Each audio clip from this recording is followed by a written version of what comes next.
Hello everyone. पिछली class में हम लोगों ने 11th का जो लेक्चर था उसमें वेक्टर्स के पैरेललोग्राम लॉ तक किया था। आज हम उसके आगे बात करेंगे।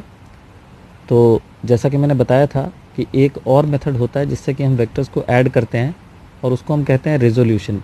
मतलब रिजोल्यूशन एडिशन का मेथड नहीं है, बट हम ऐड करने के लिए रिजोल्यूशन का यूज़ करते हैं। तो आज हम पढ़ेंगे कि रिजोल्यूशन किसको कहते हैं। ठीक है, लेट्स स्टार्ट विथ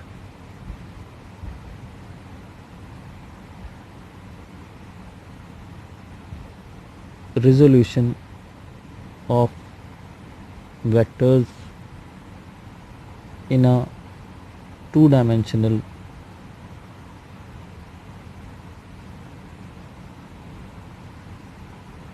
plane।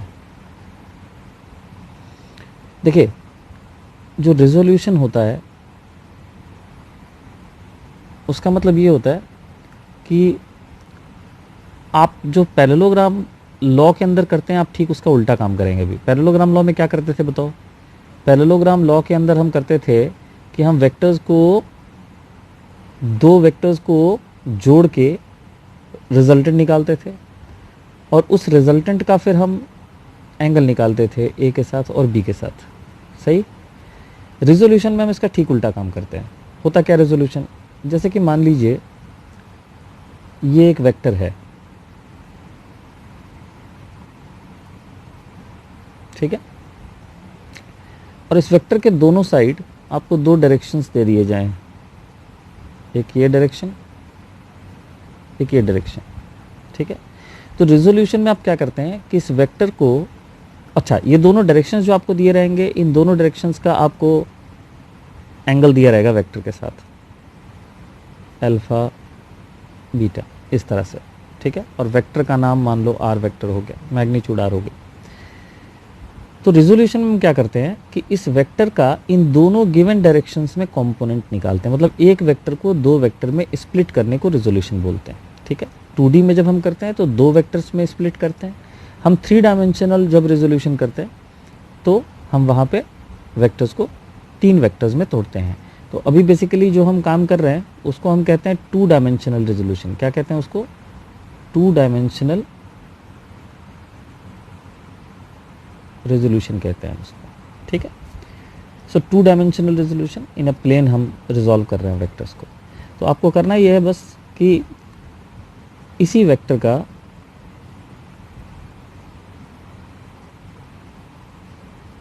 एक पैरेललोग्राम बना दिया, उसके हेड से दोनों लाइंस के पैरेलल ले जाके लाइन, और उसके बाद ये ओ मान लो, ये मान लो, उसको बी मान लो, ये आर मान लो।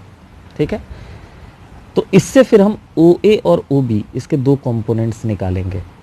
ठीक है, इसके दो कंपोनेंट्स जो होंगे उसमें एक कंपोनेंट का नाम होगा ओ ए और इसके दूसरे कंपोनेंट का नाम होगा ओ बी।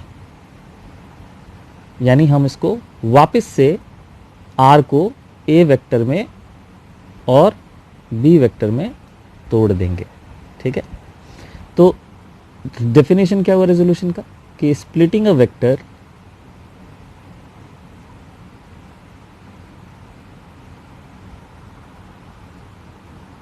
इन, मैं अभी 2 डायमेंशनल रेजोल्यूशन का डेफिनेशन लिख रहा हूँ। ठीक है, इन 2 vectors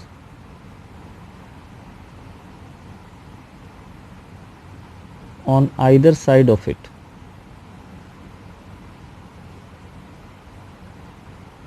on either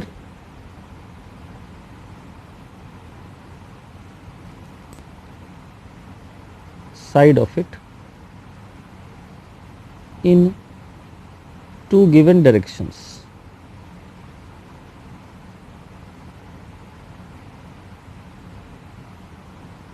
in same plane।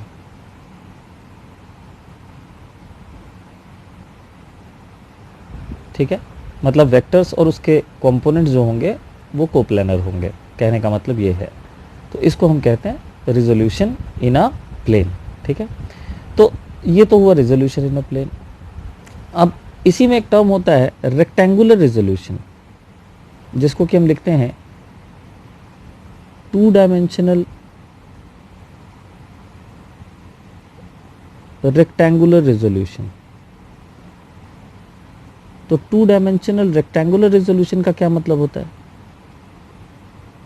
देखिए, टू डायमेंशनल रेक्टेंगुलर रेजोल्यूशन का मतलब होता है कि जो आप कंपोनेंट्स बना रहे हैं वो कंपोनेंट्स परपेंडिकुलर डायरेक्शंस में होंगे। यानी इसमें तो हमने आर्बिट्री किधर भी दो डायरेक्शन ले लिया ना, इसमें जो दो डायरेक्शंस होंगे वो वेक्टर, मतलब जो दोनों डायरेक्शन होंगे वो आपस में परपेंडिकुलर होंगे। जैसे कि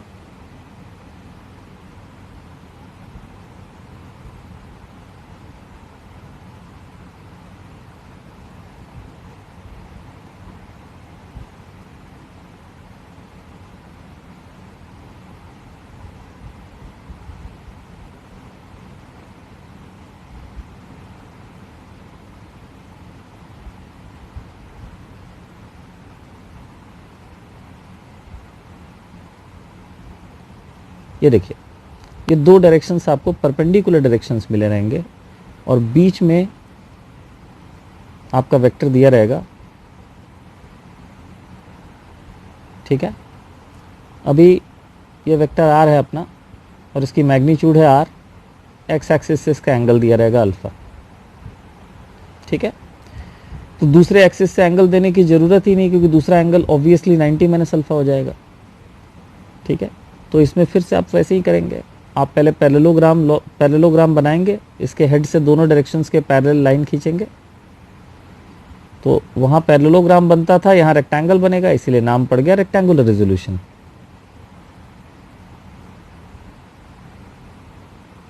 एक कंपोनेंट इधर, एक कंपोनेंट इधर, ये हो गया हमारा बी वेक्टर और ये हो गया हमारा ए वेक्टर। इसी को कहते हैं rectangular resolution. So what is rectangular two dimensional resolution?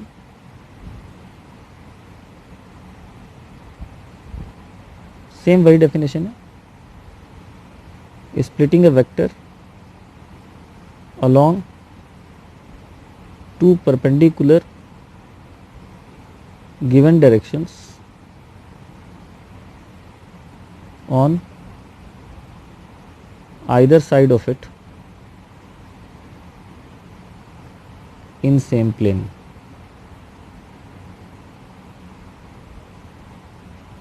हो गया, ठीक है। तो इसको बोलते हैं रेक्टेंगुलर रेजोल्यूशन। अब आइए हम ये देखते हैं कि रेक्टेंगुलर रेजोल्यूशन के अंदर जो हमारे कंपोनेंट्स होते हैं वेक्टर के, उनको कैसे एक्सप्रेस किया जाता है। ठीक है, so how to express the component of the two vectors. तो इसके लिए थोड़ी सी प्रैक्टिस करते हैं हम लोग। तो जैसे ये देखिए, आपका एक वेक्टर तो यहीं दिख रहा है। तो in the figure, adjoining figure आप ध्यान से देखिए,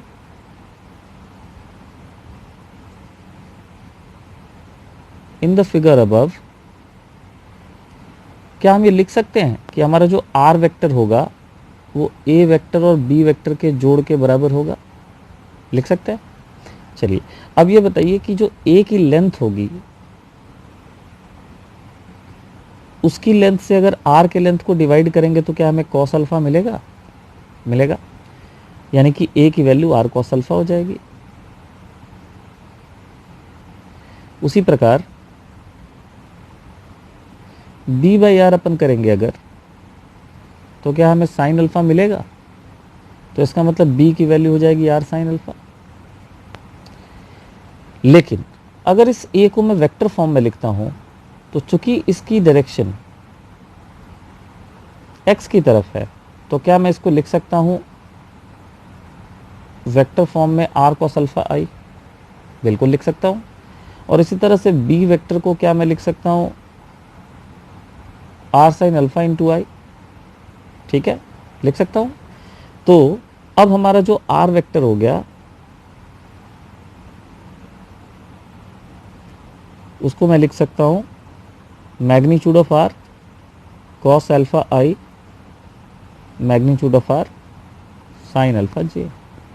डन, ठीक है। इस तरह से हम वेक्टर को टू डायमेंशनल रेक्टेंगुलर कंपोनेंट्स के फॉर्म में एक्सप्रेस करते हैं। ठीक है, और से फॉर एग्जांपल आपको पहले से रिजॉल्व फॉर्म दे के अगर मैग्नीट्यूड और डायरेक्शन मांगेगा तो आप वही काम करो जो आपने पैरेललोग्राम लॉ में किया था। मेरा कहने का तात्पर्य ये है कि अगर इसको मैं छिपा दूं अभी,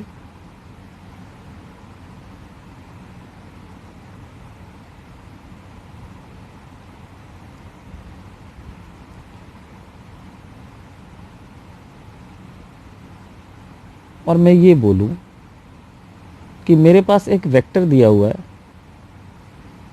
ए वेक्टर, सॉरी आर वेक्टर, जो कि ए आई प्लस बी जे है, तो बताइए कि इस वेक्टर का मैग्नीट्यूड क्या हो और इसकी एक्स एक्सिस के साथ एंगल कितनी हो। तो वही काम करेंगे जो पैरेललोग्राम लॉ में करते थे। जैसे ये वेक्टर जो हमें दिया हुआ है, चूंकि इसका दोनों आई और जे कंपोनेंट पॉजिटिव है, तो ऑब्वियसली फर्स्ट क्वाड्रेंट में होगा, और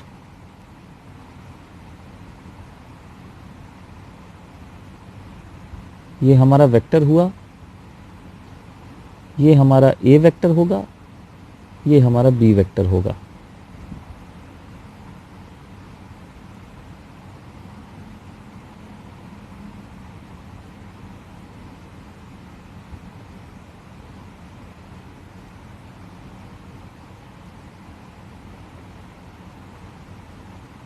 इस तरह से, और ये हमारा एंगल अल्फा होगा जो हमसे पूछा जा रहा है। ठीक है, तो आप मैग्नीट्यूड निकाल लीजिए। तो बताइए आप मैग्नीट्यूड क्या लिखेंगे। तो भाई मैग्नीट्यूड होता है under root a square plus b square plus 2ab cos theta, where theta is the angle between a vector and b vector. सही है ना। तो मैग्नीट्यूड के जगह पे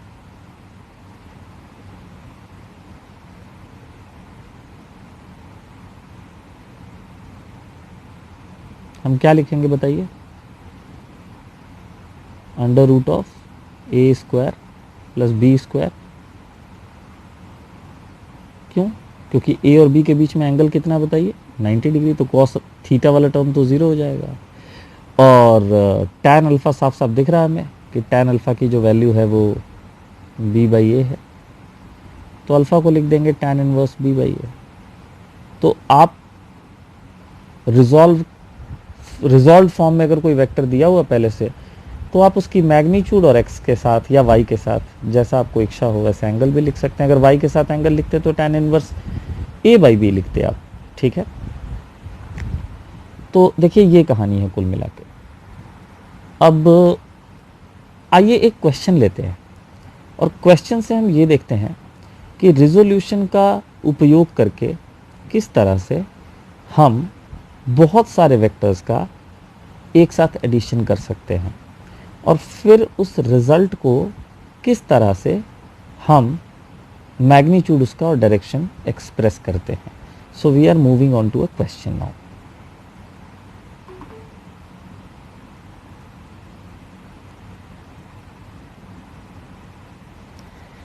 अब इस क्वेश्चन के लिए पहले आइए मैं आपको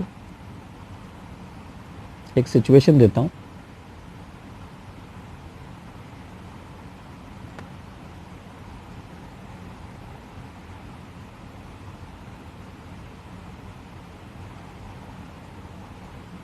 तो यहाँ पे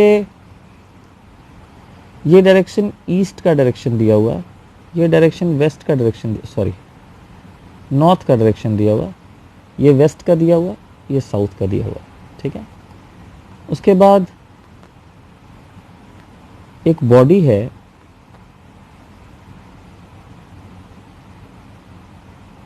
और उस बॉडी पे a number of forces are acting. ठीक है, बहुत सारे फोर्सेस बॉडी पे लग रहे हैं। तो इन सारे फोर्सेस को मैं एक एक करके आपको दिखला रहा हूँ। तो चलिए एक एक करके इन फोर्सेस को ड्रॉ करते हैं।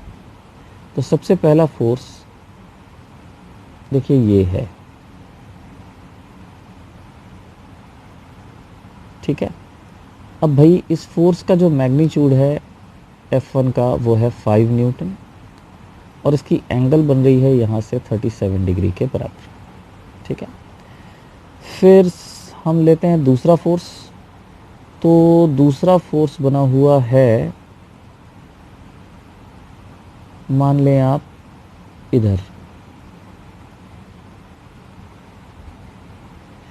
ठीक है,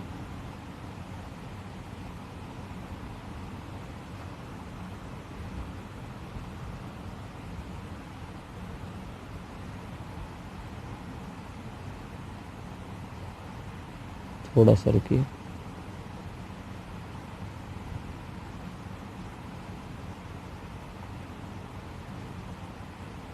हाँ जी, ऐसे बना हुआ।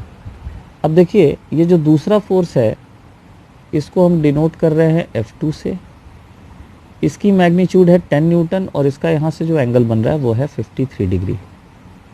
ठीक है, फिर हम बनाते हैं तीसरा फोर्स।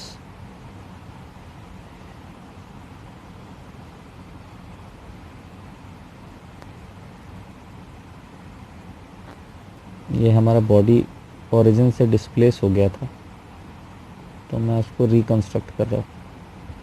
ठीक है,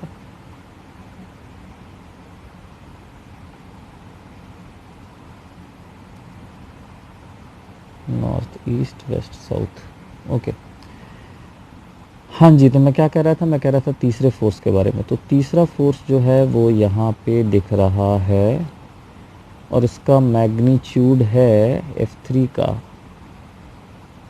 7√2 न्यूटन और इसकी एंगल यहाँ से है 45 डिग्री। ठीक है, हो गया 3। हाँ जी, तो चौथे फोर्स के तौर पे हम बना रहे हैं एक और वेक्टर, और एक पांचवा फोर्स हम यहां बनाते हैं। चलिए, बन गए सारे फोर्सेस। अब वैल्यू,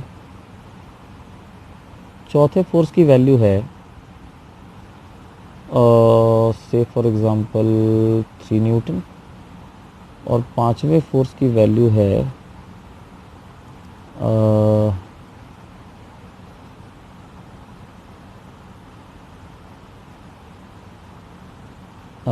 8 न्यूटन मान लीजिए। चलिए, ठीक है। अब क्वेश्चन ये कहता है find the resultant of all forces acting on the body as shown in diagram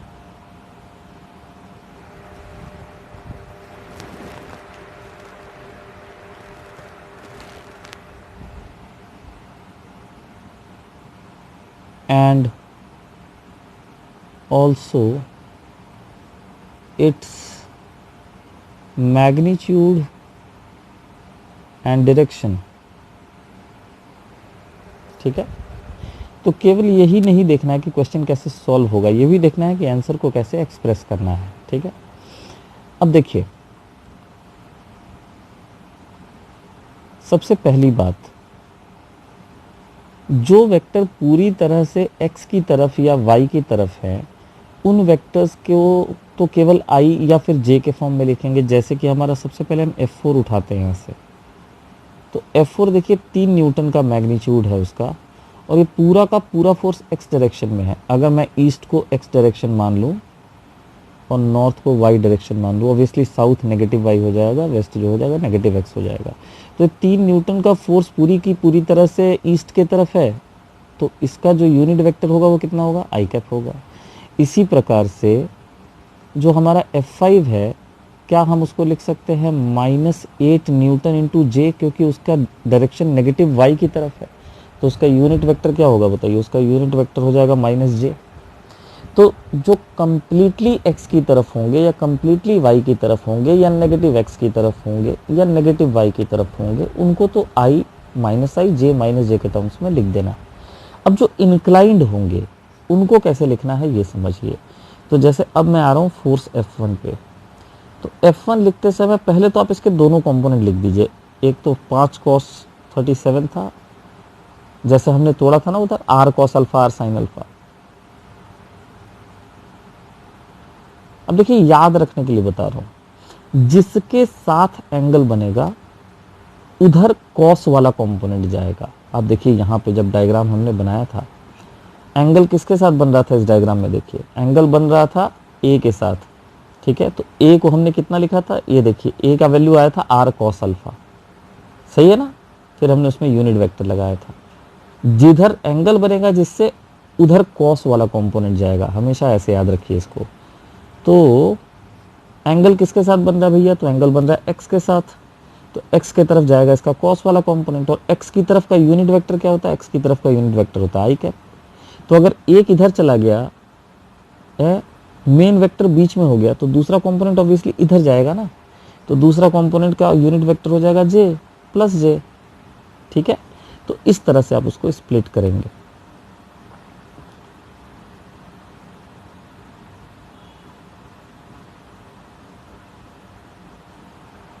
ठीक है, अब इसमें cos 37 sin 37 की वैल्यू डाल दीजिए आप, तो आपका जो वैल्यू हो जाएगा वो कितना हो जाएगा बताइए।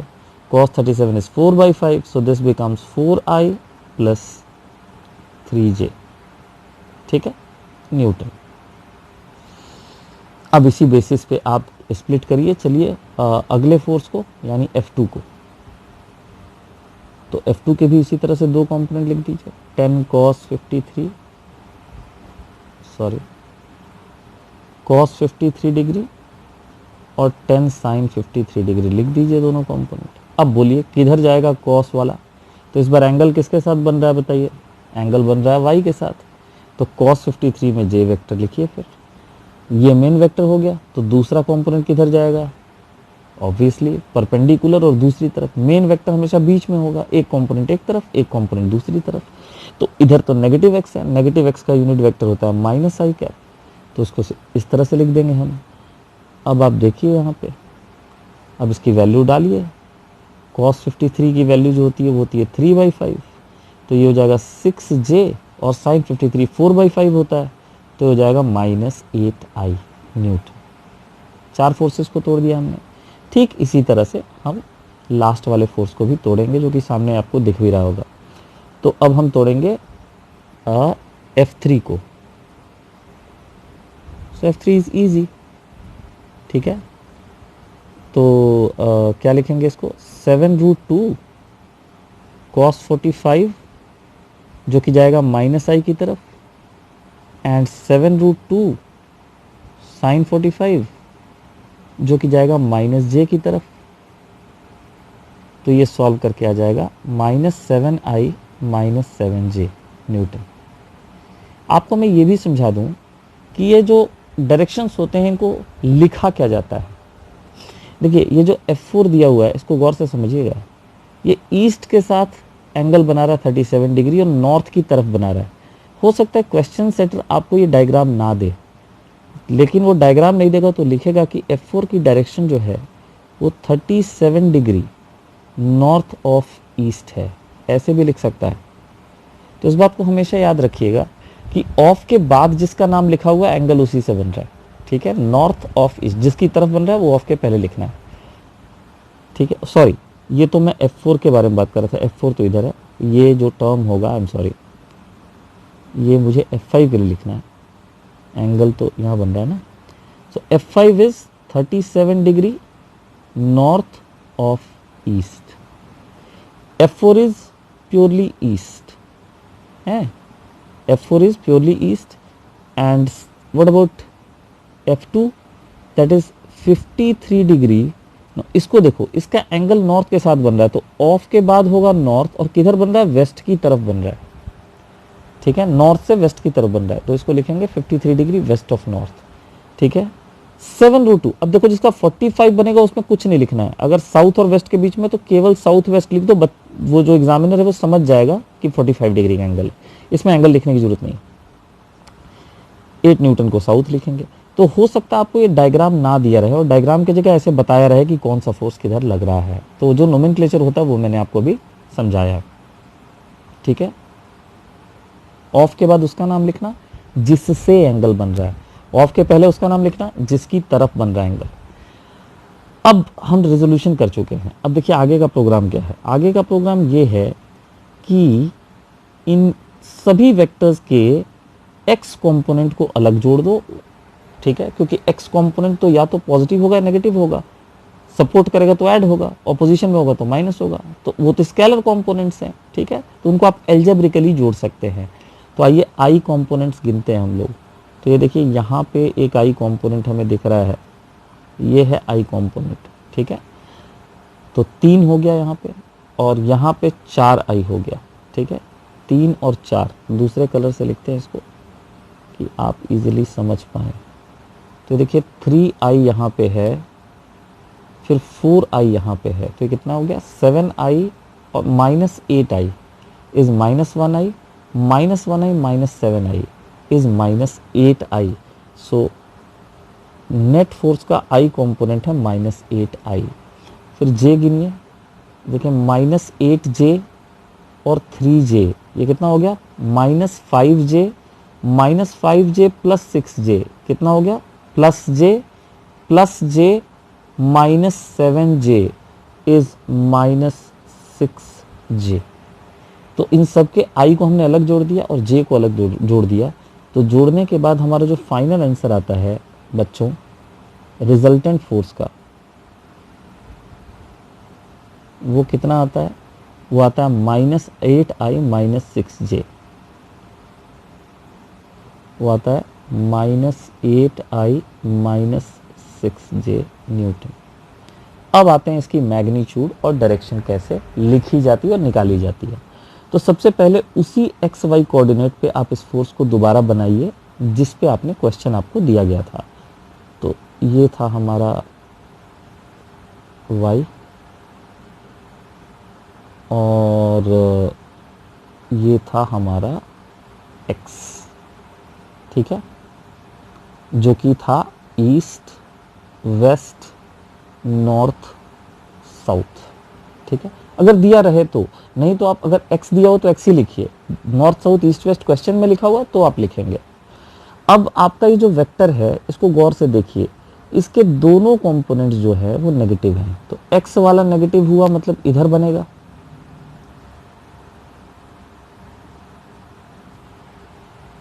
और y वाला नेगेटिव हुआ तो इधर बनेगा। तो ये इसके दो कंपोनेंट्स हैं।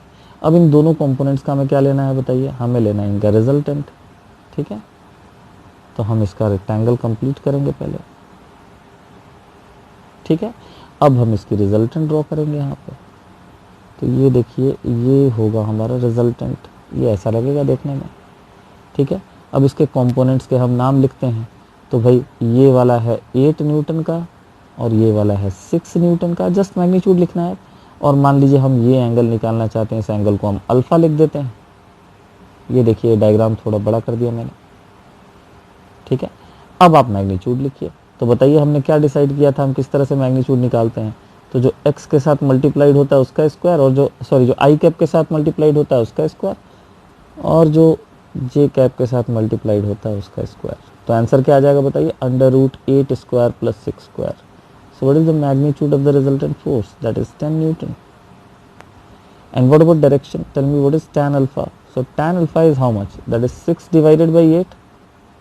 6 divided by 8 means 3 by 4. So what is alpha? Alpha is tan inverse 3 by 4, which is nothing but equal to 37 degree. And since it is making angle with west, तो ऑफ के बाद लिखेंगे वेस्ट, और south की तरफ बना रहे तो लिखेंगे साउथ, तो साउथ ऑफ वेस्ट। ये होता है 2 डायमेंशनल रिजोल्यूशन से वेक्टर्स को ऐड करने का तरीका और उसके बाद आंसर को एक्सप्रेस करने का तरीका। होपफुली आपको ये समझ में आया होगा। अब आइए मैं आपको 3 डायमेंशनल रिजोल्यूशन के बारे में बताता हूँ, ठीक है।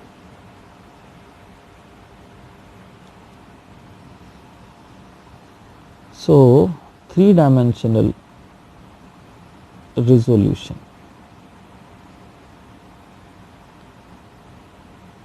देखिए जैसा कि नाम कहता है 3 डायमेंशनल रिजोल्यूशन के अंदर 3 डायरेक्शंस होते हैं एक्स वाई जेड। तो स्पेस में हम करते हैं वेक्टर्स को रिजॉल्व। तो जल्दी से पहले हम, ये हमारा वाई एक्सिस हो गया, ये हमारा एक्स एक्सिस हो गया, ये हमारा जेड एक्सिस हो गया, ठीक है।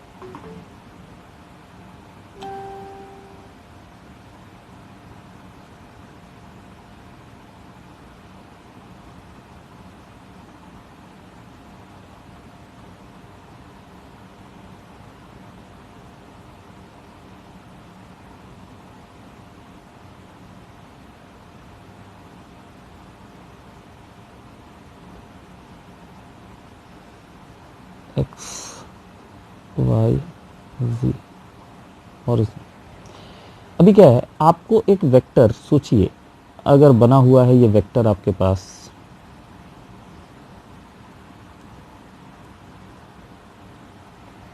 और ये वेक्टर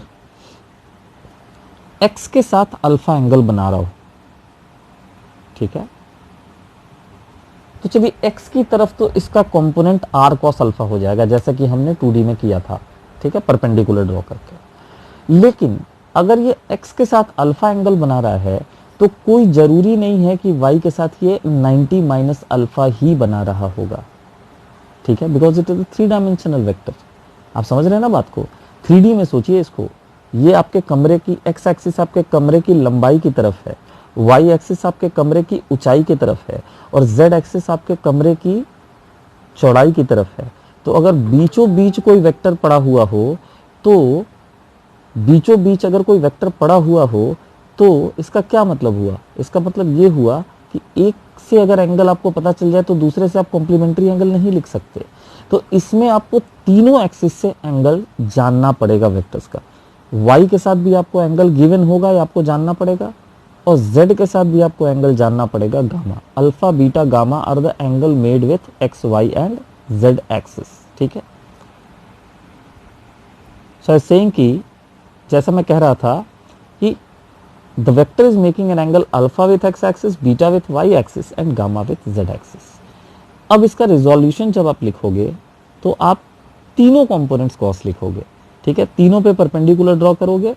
जैसे मैं x के साथ आपको दिखाता हूँ, देखिए ऐसे आप परपेंडिकुलर ड्रॉ करेंगे और फिर आप लिखेंगे rx, ठीक है। अब आप बताएं rx डिवाइडेड बाई r को आप क्या लिख सकते हैं? ऑब्वियसली कॉस अल्फा लिख सकते हैं। तो rx की वैल्यू कितनी हो जाएगी बताइए? ऑब्वियसली r कॉस अल्फा हो जाएगी, सही है ना। उसी तरह से ry डिवाइडेड बाई r की वैल्यू जो हो जाएगी वो हो जाएगी कॉस बीटा। तो ry को आप क्या लिख सकते हैं? r cos beta. और उसी तरह से rz बाई r की वैल्यू जो हो जाएगी वो हो जाएगी कॉस गामा। और आप rz को क्या लिख सकते हैं? r कॉस गामा लिख सकते हैं, ठीक है। अगर ये तीन कंपोनेंट इस फॉर्म में लिखे हुए हैं तो आप अपने वेक्टर को क्या लिख सकते हैं बताइए? आप अपने वेक्टर को लिख सकते हैं r vector is, take r common and cos alpha i cap, cos beta j cap and cos gamma k cap.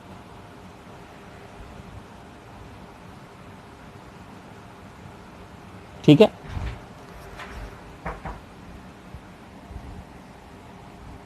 ठीक है, ध्यान रहे ये जो तीनों हैं वो वही वेक्टर के तीनों कंपोनेंट्स हैं। देखिए बेसिकली r जो वेक्टर है उसको हम यही लिख सकते हैं ना कि it is r x i cap plus r y into j cap plus r z into k cap. तीनों कंपोनेंट के सम के रूप में ही तो लिख सकते हैं ना वेक्टर्स को। तो उनकी वैल्यू फिर हमने डाल दी, ठीक है। और यहाँ पे जो r है वो क्या है basically? What is r? r is the magnitude of r, length. And what will be the length? The length will be जैसे 2D में होता था r x square plus r y square plus r z square. अब आप पूछोगे sir ये कैसे आया लेंथ? हमें तो नहीं समझ में आ रहा कि वेक्टर का आपने लेंथ कैसे बता दिया, आप बताओ। देखिए मैं बताता हूँ बेटा, लेंथ कुछ यूं आ गया,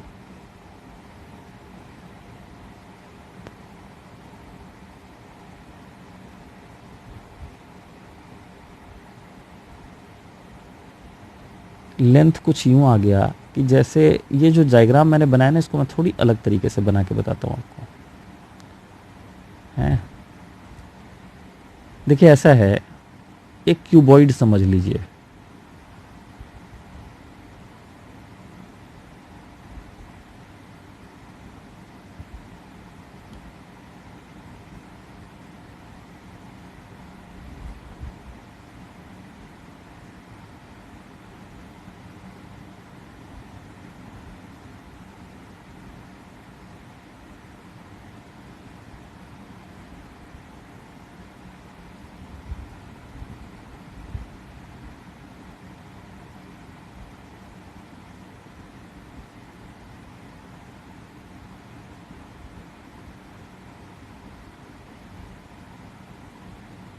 ये क्यूबॉइड है, ठीक है। अब आपका वेक्टर कहाँ बताइए? आपका वेक्टर है यहाँ,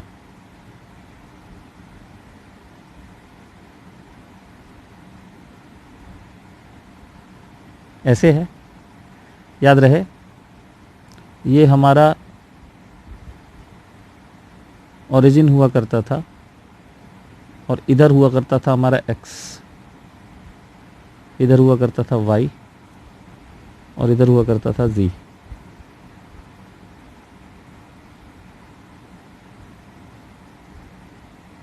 चलिए यार,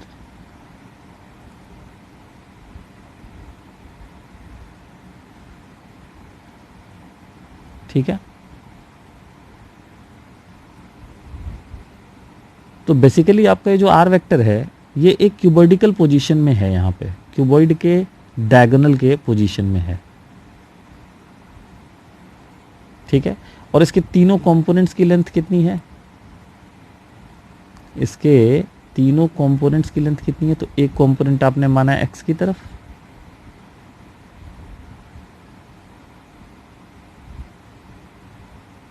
आर एक्स, इधर आपने माना है आर वाई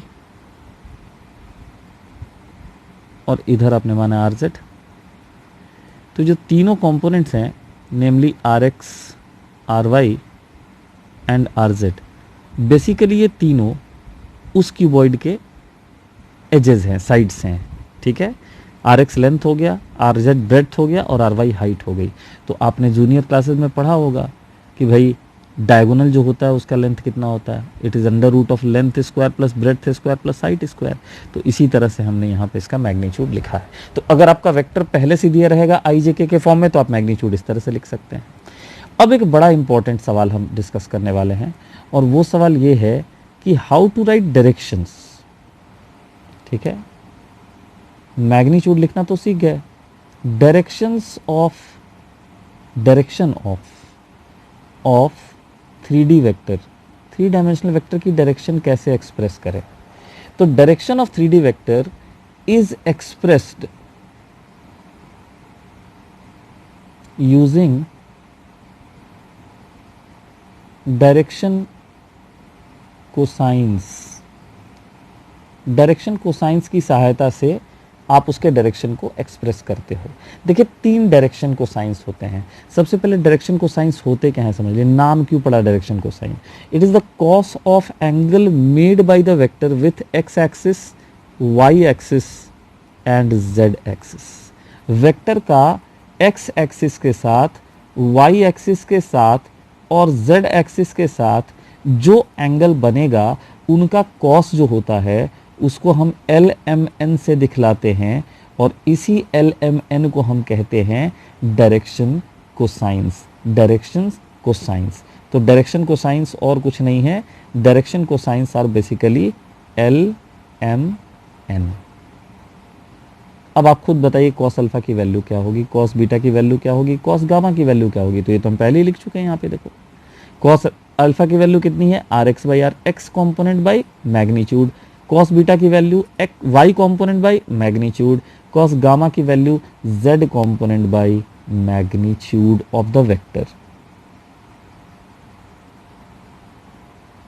इस तरह से आप वेक्टर के तीनों कंपोनेंट्स को, तीनों डायरेक्शन कोसाइंस को एक्सप्रेस करते हैं। ओके, एक और महत्वपूर्ण बात,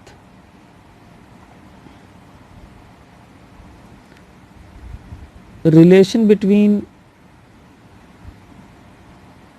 direction cosines of same vector. एक ही वेक्टर के तीनों डायरेक्शन कोसाइंस के बीच में क्या संबंध होता है। तो देखिए बहुत सिंपल है, संबंध जो है वो है l square plus m square plus n square equal to 1। अब आप पूछेंगे कैसे, हाउ। अभी लीजिए, ये है, देखिए प्रूफ बताता हूँ आपको। L square plus m square plus n square का मतलब कितना हुआ बताइए। इसका मतलब हुआ r x square by r square plus r y square by r square plus r z square by r square, अर्थात ये हो गया r x square plus r y square plus r z square whole divided by r square, that is r square by r square, क्योंकि ये तो magnitude का square है numerator इसका, तो ये 1 आ जाएगा। ठीक है। तो अगर आप दो डायरेक्शन कोसाइंस जानते हैं तो तीसरा आप खुद ब खुद निकाल सकते हैं। और अगर आपने ये रिलेशन प्रूव कर दिया तो साथ ही साथ ये रिलेशन प्रूव हो गया कि cos square alpha plus cos square beta plus cos square gamma की वैल्यू 1 होगी। ठीक है, तो आप खुद समझ लीजिए ये डायरेक्शन कोसाइंस का रिलेशन है, ये भी वही है क्योंकि L की वैल्यू ही तो कॉस अल्फा थी, M की वैल्यू ही तो कॉस बीटा थी और N की वैल्यू ही तो कॉस गामा थी। ठीक है, तो बेसिकली ये जो हमने वेक्टर शुरू में लिखा था यहां पे देखिए R equal to r cos alpha i cos beta j cos gamma k, क्या इस रिलेशन को हम अब ऐसे लिख सकते हैं कि it is l i plus r vector equal to magnitude into l i plus m j plus n k? बोलिए लिख सकते हैं कि नहीं लिख सकते हैं? क्या हम इस रिलेशन को ऐसे लिख सकते हैं? R vector is equal to l i plus m j plus n k. और डेफिनेशन ऑफ वेक्टर कहता है कि जो आर वेक्टर होता है वो किसके बराबर होता है? वो होता है उसका मैग्नीट्यूड इनटू उसके डायरेक्शन के, यानी यूनिट वेक्टर के प्रोडक्ट के बराबर। तो इससे क्या साबित होता है बताइए? इससे क्या साबित होता है बताइए? इससे ये साबित नहीं होता कि ये जो l i plus m j plus n k है, ये जो l i plus m j plus n k है, ये बेसिकली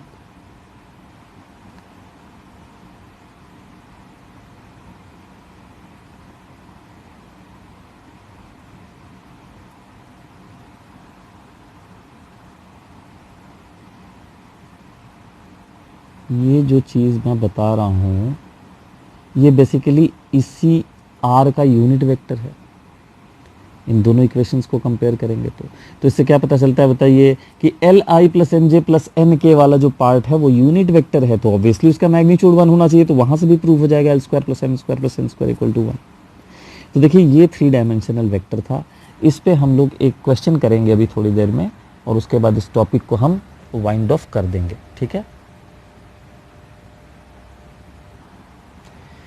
तो देखिए हमारा क्वेश्चन जो है वो कुछ यूं है, फटाफट करते हैं क्वेश्चन इससे। If r vector is 3a minus 2b plus c where r equal to where a equal to I minus j, b equal to j minus 2k and c equal to 2i minus के। Find, अब मैं एक एक करके इस example के parts बोलूँगा और हम लोग उसको एक एक करके सॉल्व करेंगे। तो सबसे पहला पार्ट है कि आप आर निकालो। चलो पहले पार्ट्स लिख लेते हैं। दूसरा आप आर की मैग्नीट्यूड निकालो। तीसरा आप डायरेक्शन कोसाइंस निकालो आर के। और चौथा पार्ट है कि angle made by r vector with positive x and negative y axis। z भी डाल दो, क्या है, ठीक है, z भी डाल दो, निकाल लेंगे, z का भी निकाल लेंगे। तो ये देखिए हमारा क्वेश्चन है। तो आइए हम तुरंत इस क्वेश्चन को सॉल्व करते हैं। तो देखिए पहला पार्ट जो है उसको करने में तो कोई असुविधा नहीं होनी चाहिए आपको, क्योंकि आपको केवल वैल्यू डालना है। तो 3a की वैल्यू हो गई i माइनस जे, b की वैल्यू हो गई j माइनस 2k और c की वैल्यू हो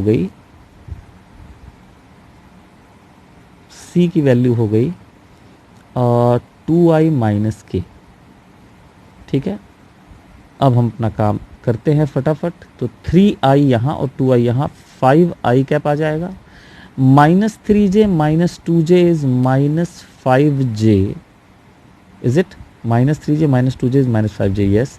and it is minus 4k and minus k।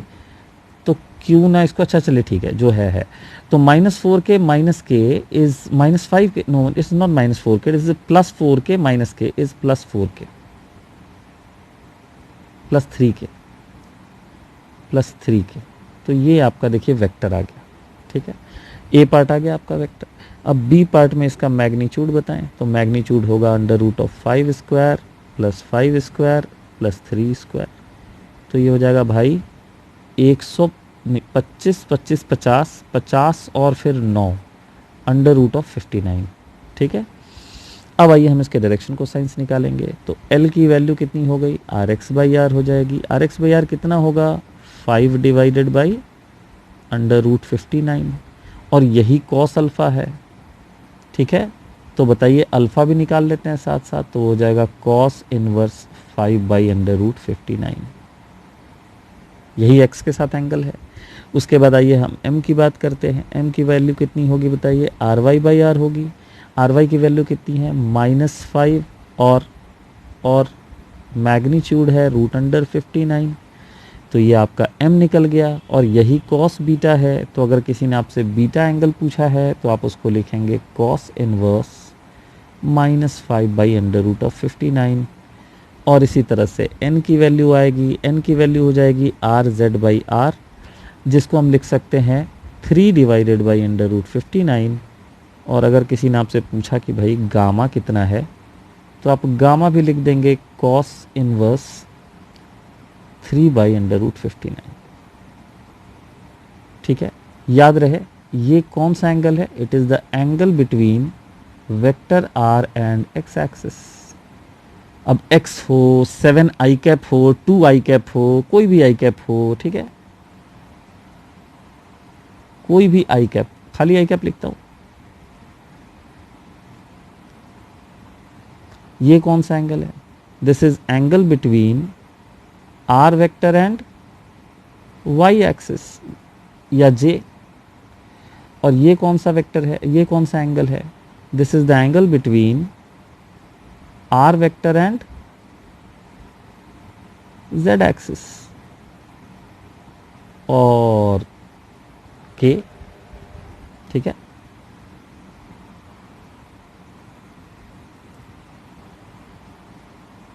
लेकिन अगर आपसे पूछा जाए कि एंगल क्या होगा vector r and negative x axis, तो कुछ नहीं करना है, अल्फा तो आपने निकाल लिया ना। अगर x के साथ अल्फा बनाएगा तो नेगेटिव x के साथ पाई माइनस अल्फा बनाएगा। अरे भैया ये है तुम्हारा x एक्सिस, फटाफट देख लो इसको, हैं, ओहो, ये है तुम्हारा x एक्सिस, ठीक है। और ऑब्वियसली फिर इधर हो जाएगा -x, और ये रहा तुम्हारा वेक्टर। अब ये वेक्टर अगर x के साथ अल्फा बनाता है तो भैया बताओ नेगेटिव x के साथ तो पाई माइनस अल्फा ही बनाएगा ना। उसी तरह से आप बताएं कि अगर आपसे एंगल पूछा जाए कि what is the angle between r vector and negative y axis या नेगेटिव j, तो आपका आंसर क्या होना चाहिए, जो बीटा निकाला वो यहाँ पुट कर देना, it will be pi minus beta, ठीक है। और उसी तरह से अगर कोई पूछे कि angle between r vector and negative z axis, तो आप बोलेंगे पाई माइनस गामा। तो देखिए ये था 2 डायमेंशनल और 3 डायमेंशनल रेजोल्यूशन और उन पे बेस्ड एक क्वेश्चन। उम्मीद है लेक्चर पसंद आया होगा। अगर आपको ये लेक्चर पसंद आ रहे हैं तो आप इनको लाइक करो, शेयर करो और चैनल को प्लीज़ सब्सक्राइब करिए। अगले लेक्चर में हम प्रोडक्ट ऑफ वेक्टर्स लेके आएंगे, होपफुली डॉट प्रोडक्ट को हम कवर करेंगे अगले लेक्चर में, ठीक है। अगर आप में से किसी को भी हमारे क्लासरूम प्रोग्राम को ज्वाइन करना है तो आप जो नंबर लेक्चर की शुरुआत में स्क्रीन के ऊपर फ्लैश होता है और लेक्चर के दौरान भी फ्लैश होता है, आप उस पर कॉल करके हमारे ऑनलाइन और ऑफलाइन कोर्सेज के बारे में जानकारी ले सकते हैं। आज यहीं तक करेंगे। Thank you so much, take care, bye.